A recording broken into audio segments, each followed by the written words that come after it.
بسم اللہ الرحمن الرحیم۔ اگر ہوتے تو وہ پی لیتا، نیت کی اس نے تو شراب پیے بغیر اب اس کو شراب پینے کا گناہ لکھ دیا جائے، اس لیے کہ وہ تو ہے ہی اس عمل کے کرنے کا مکمل طور پر اس نے عازم ہے، وہ اس نے عزم کیا ہے، لیکن چونکہ اس کی مجبوری ہے کہ اس کے پاس پیسے نہیں ہیں، اس کے پاس اسباب نہیں ہیں، یعنی کسی عورت کو دیکھے اور چند لوگ وہاں پر موجود اور انسان دل میں سوچے کہ اگر یہ مجمع نہ ہوتا، یہ بھیڑ نہیں ہوتی، یہ رکاوٹ نہیں ہوتی تو میں اس کے ساتھ بدکاری کرتا، فرمایا گیا اس کا شمار زانیوں میں ہوگا، اس لیے کہ اس نے مکمل عزم کیا ہے، اگر وہ رکاوٹ نہ ہو تو وہ کر گزرتا۔ تو وہاں نیت پر نیکی بھی مل رہی ہے اور نیت پر گناہ بھی مل رہا ہے، یعنی نیت سے مراد عزم گناہ پر گناہ بھی مل رہا ہے۔ میرے آقا صلی اللہ علیہ وسلم کے دیوانوں تو اللہ کے لیے بہت ساری عبادتیں انسان اللہ کے لیے نہیں کرتا، دکھاوے کے لیے کرتا ہے یا کسی اور نیت سے کرتا ہے، تو نیکی کر کے بھی وہ نیک نہیں ہوتا، بلکہ وہ اپنے ذوم میں اپنی فکر میں نیکی کر رہا ہوتا ہے، لیکن اس کا شمار گناہ کرنے والوں میں ہوتا ہے۔ جیسا کہ ایک حدیث پاک ہے، اس کے راوی حضرت سیدنا ابو ہریرہ رضی اللہ تعالیٰ عنہ ہے۔ جب حضرت ابو ہریرہ رضی اللہ تعالیٰ عنہ تشریف لے گئے ملک شام، تو ملک شام پہنچنے پر لوگوں نے آپ سے عرض کی کہ اے صحابی رسول، اے اللہ کے رسول صلی اللہ علیہ وآلہ وسلم کے صحابی، آپ نے آقا کریم صلی اللہ علیہ وآلہ وسلم کی زیارت کی ہے، آپ ایک کام کریں کہ آپ ہمیں اللہ کے رسول علیہ السلام کی کوئی ایسی حدیث سنائیں جس پر ہم عمل کر کے نجات پائیں۔ اب بہت دھیان سے سننا آپ لوگ بھی، کہ سننے والے بہت طویل بات نہیں سن رہے تھے، بلکہ کوئی مختصر اور بہت جامع انہیں کوئی مضمون چاہیے تھا۔ یوں تو میرے آقا علیہ السلام کی ہر بات ہی جامع ہے، حضور نے جہاں جو بات کہی ہے اس بات کا کوئی جواب ہی نہیں ہے۔ میرے امام فرماتے ہیں فصحا عرب کے بڑے بڑے، تیرے آگے یوں ہے دبے لچے، کوئی جانے منہ میں زبان نہیں بلکہ جسم میں جان نہیں۔ حضور نے جب باتیں کہی ہے تو ان کی باتوں کا کیا کہنا۔ آج بھی آقا علیہ السلام کی حدیث پڑھی جاتی ہے تو انسان پر ایک عجیب سا کیف چھا جاتا ہے۔ جب دوسروں کی زبان سے گفتگو مصطفیٰ سنی جاتی ہے تو ایسا کیف آتا ہے، جب وہ اپنی زبان سے خود اپنی بات کرتے ہوں گے تو اس وقت کیف و سرور کا عالم کیا ہوتا ہوگا۔ تو آقا کریم صلی اللہ علیہ وآلہ وسلم کے صحابی حضرت ابو ہریرہ رضی اللہ تعالیٰ عنہ سے اہل شام نے کہا، اے ابو ہریرہ، آپ آقا کریم صلی اللہ علیہ وآلہ وسلم کی کوئی ہمیں ایسی حدیث سنائیں کہ جس پہ عمل کر کے ہم نجات پائیں۔ اب یعنی کہ سنا تو بہت تھا حضرت ابو ہریرہ نے، لیکن اب کوئی ایسی روایت اس میں سے نکالنا ہے جو مختصر بھی ہو اور لوگوں کے لیے راہ نجات بھی ہو۔ اللہ اکبر۔ سیدنا ابو ہریرہ گویا کہ اپنے حافظے پر جو ہے وہ زور دینے لگے کہ میرے پاس جو ذخیرہ حدیث کا میرے حافظے کے اندر ہے ان میں سے کوئی ایک ان کو سنانا ہے، لیکن روایتوں میں آتا ہے، راوی بیان کرتے ہیں کہ جیسے ہی حضرت سیدنا ابو ہریرہ رضی اللہ تعالیٰ عنہ کو وہ حدیث یاد آئی، وہ جس کو بیان کرنا چاہتے تھے، حضرت ابو ہریرہ صرف حدیث کا مضمون یاد کر کے بے ہوش ہو کے زمین پہ گر جاتے ہیں۔ امام غزالی رحمت اللہ علیہ لکھتے ہیں کہ مضمون حدیث یاد کر کے حضرت ابو ہریرہ زمین پہ گر گئے۔ جب آپ کو ہوش آیا، لوگوں نے پوچھا، اے ابو ہریرہ کیا بات ہے؟ حضرت ابو ہریرہ فرماتے ہیں، جس حدیث کو سننے کی تم بات کرتے ہو اس کا مضمون میرے ذہن میں آیا تو اسی لیے مجھ پر غشی طاری ہو گئی، اور پھر اب حضرت سیدنا ابو ہریرہ رضی اللہ تبارک و تعالی عنہ حدیث بیان کرتے ہیں۔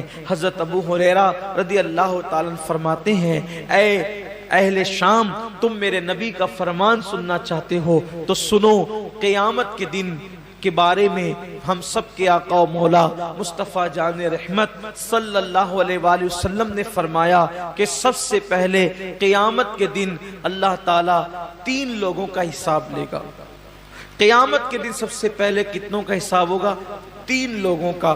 اور اللہ کے رسول علیہ السلام نے فرمایا کہ شہید، جو شہید ہوا تھا، یعنی جس نے جام شہادت نوش کیا تھا، شہادت سے بڑھ کر کوئی عمل ہو سکتا ہے؟ اس لیے کہ شہید وہ ہوتا ہے جس نے اپنی جان اللہ کے لیے ختم کر دی، یعنی جان ہی دے دی اس نے۔ شہید نے، قربانی میں تو ہم جانور کی گردن پہ چھری چلاتے ہیں، شہید نے تو اللہ کے لیے اپنی گردن پیش کر دی، شہید نے اپنی گردن پیش کر دی۔ سب سے پہلے شہید آئے گا اور اللہ تبارک و تعالیٰ اس شہید کو اپنی نعمتیں یاد دلائے گا، اور نعمتیں یاد دلا کر کے اللہ تعالیٰ جب اس کو اپنی نعمتیں یاد دلائے گا تو پوچھے گا، اے میرے بندے، میں نے تجھے اتنی نعمتیں دی، اب بتا تو نے میرے لیے کیا کیا؟ شہید عرض کرے گا، مولا تو جانتا ہے کہ تو نے مجھے نعمت دی تو میں نے تیرے لیے اپنی جان قربان کر دی، گلا کٹا دیا، گردن کٹا دیا، اور میں شہید ہو گیا، میں نے جان دے دی تیرے لیے۔ اللہ فرمائے گا تو جھوٹا ہے، اللہ فرمائے گا تو جھوٹا ہے، تو نے اس لیے گردن نہیں کٹائی تھی کہ میں راضی ہو جاؤں، بلکہ تو نے اس لیے گردن کٹائی تھی تاکہ لوگ تجھے بہادر کہیں، لوگ تجھے بہادر کہیں۔ بہادر کہلانے کی وجہ سے تو نے یہ کام کیا تھا، سو وہ لوگوں نے تجھے کہہ دیا اور میں نے تجھے بہادر کہلوا دیا، اس لیے آج تیرے لیے میرے پاس نہیں ہے کچھ، اور تو نے جس کے لیے عمل کیا تھا اب جا کر کے ان سے صلہ حاصل کر لے۔ گھر کی فریج بھرنے والوں اور گھر کی فریج بھرنے کے لیے قربانی کرنے والوں، یا لوگوں کی جھوٹی شہرت کے لیے قربانی کرنے والوں، ذرا ہوش کے ناخون لو۔ یہاں تو جانور کی گردن پہ چھری ہے، وہاں تو اس نے اپنی گردن کٹائی۔ اللہ فرمائے گا تو جھوٹا ہے، بہادر کہلانے کے لیے شہید ہوا تھا، جس کے لیے تو نے یہ کام کیا تھا جا کے ان سے صلہ حاصل کر، آج تیرے لیے میرے پاس کچھ نہیں ہے۔ اور اللہ فرشتوں سے کہے گا اس بدبخت کو گھسیٹ کر کے جہنم میں لے جاؤ۔ میں یہ نہیں کہتا کہ قربانی کا گوشت گھر میں رکھنا جائز نہیں، پورا بھی رکھ سکتے ہو، لیکن اللہ کے لیے تو کوئی قربانی کرے۔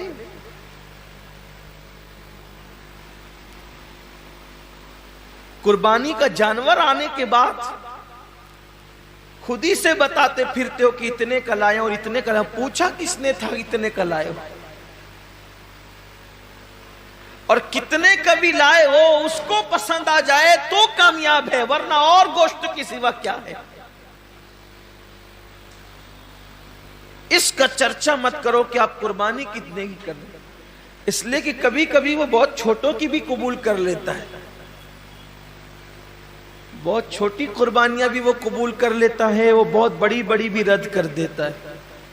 اللہ کے رسول صلی اللہ علیہ وآلہ وسلم نے ایک جنگ کے موقع پر صحابہ سے فرمایا کہ آج اسلام کو پیسوں کی اور چندے کی ضرورت ہے، سو لاؤ۔ اللہ نے جس کو جتنی حیثیت دی۔ ایک بوڑھی عورت کو پتا چلا کہ اللہ کے رسول نے اسلام کے لیے کچھ طلب فرمایا ہے، تو اس نے ایک یہودی کے گھر جا کر اس سے کہا کہ چند سیر کھجورے مجھے قرض دے دے، میں تجھے لوٹا دوں گی چرخہ کاٹ کے۔ اور جب وہ کھجورے لے کر کے آئی تو سرکار کے ہاتھوں میں دے دیا۔ اللہ کے رسول نے فرمایا کہ جتنا یہ ڈھیر لگا ہے نا چندے کا، اس کی 2 کھجوریں سارے ڈھیر پہ رکھ دو۔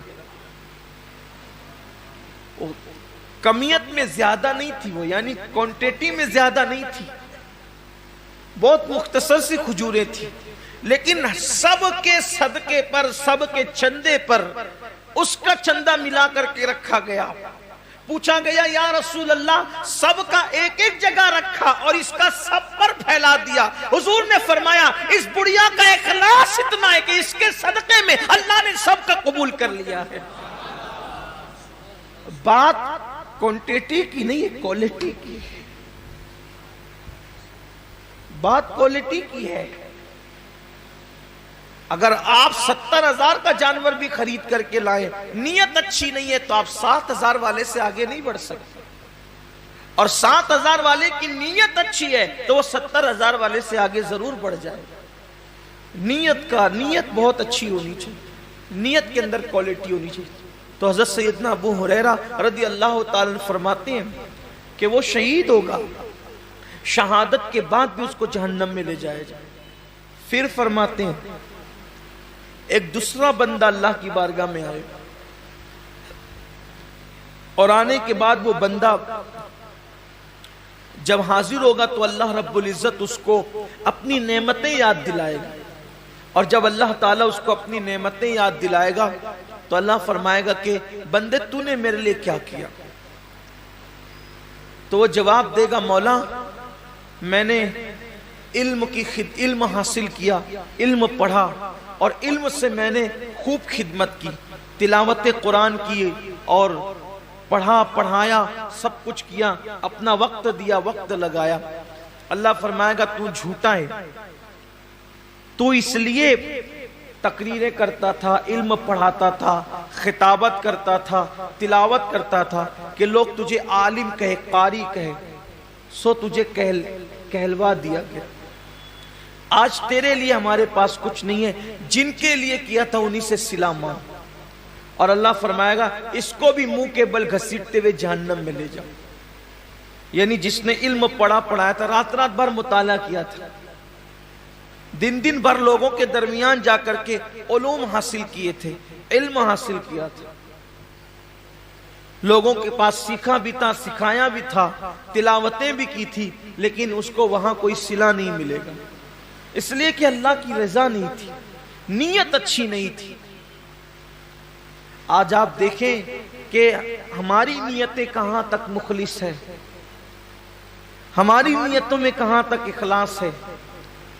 قرآن تو کہہ رہا ہے وَمَحْيَايَ وَمَمَاتِي لِلَّهِ رَبِّ الْعَالَمِينَ کہ جینا بھی اللہ کے لیے اور مرنا بھی اللہ کے لیے. یہاں تو چند تھوڑی بہت عبادت بھی اللہ کے لیے نہیں کر سکتے، بلکہ حد تو یہ ہے کہ لوگ جنازے میں بھی جاتے ہیں تو اللہ کے لیے نہیں جاتے. حد تو یہ ہے کہ لوگ الیاذ باللہ جمعہ کی نماز میں بھی آتے ہیں تو لوگ سوچتے ہیں کہ کچھ لوگ مجھے دیکھ لیں کہ میں بھی مسجد میں آیا.